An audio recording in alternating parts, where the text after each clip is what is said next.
Chaque vendredi, Annie attache une queue de renard à son vélo, puis y perce un seau de peinture.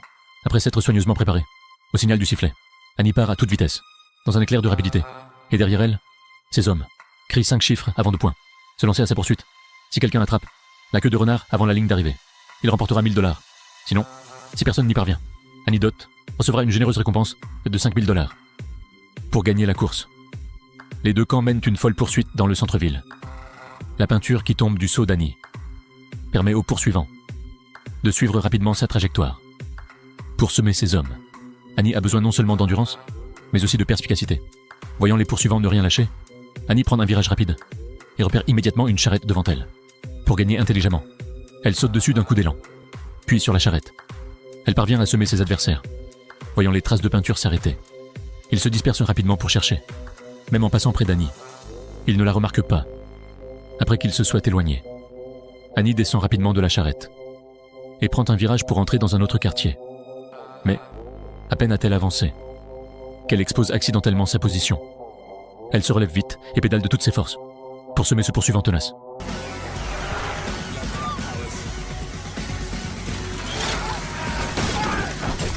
Voyant l'autre tomber de son vélo, Annie s'enthousiasme, car il ne reste qu'un pas jusqu'à la ligne d'arrivée.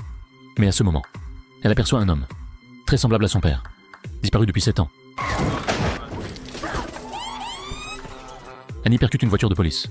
Comme la course était illégale, tout le monde se disperse. La course se termine par un match nul. Annie est évidemment emmenée au poste de police. Peu après, une femme nommée Anna arrive pour convaincre Annie. Elle était l'assistante fidèle du père d'Annie.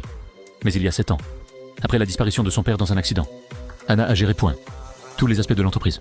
En revoyant Annie, Anna l'encourage à reprendre l'entreprise et à hériter de la succession, car ainsi, Annie n'aurait plus à participer à ces courses absurdes pour quelques milliers de $.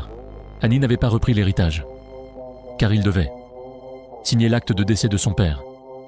Il pensait qu'une fois signé, la disparition de son père serait considérée comme un décès, ce qu'il ne voulait absolument pas accepter. Mais 7 ans s'étaient écoulés depuis la disparition. Annie Dot n'avait toujours trouvé aucun indice sur son père. Après une nuit de réflexion, Annie se rend tôt le matin dans l'entreprise de son père pour signer l'acte de décès et hériter de la succession. Mais alors qu'il s'apprêtait à signer, l'avocat sort un bloc de construction pour le donner à Annie. Annie reconnaît immédiatement le jouet que son père manipulait souvent. Elle le tourne un peu dans ses mains et découvre par hasard un compartiment secret. À l'intérieur se trouve une clé. Se rendant compte que son père avait peut-être voulu lui transmettre un message, Annie quitte rapidement l'entreprise et se précipite vers le domaine de son père.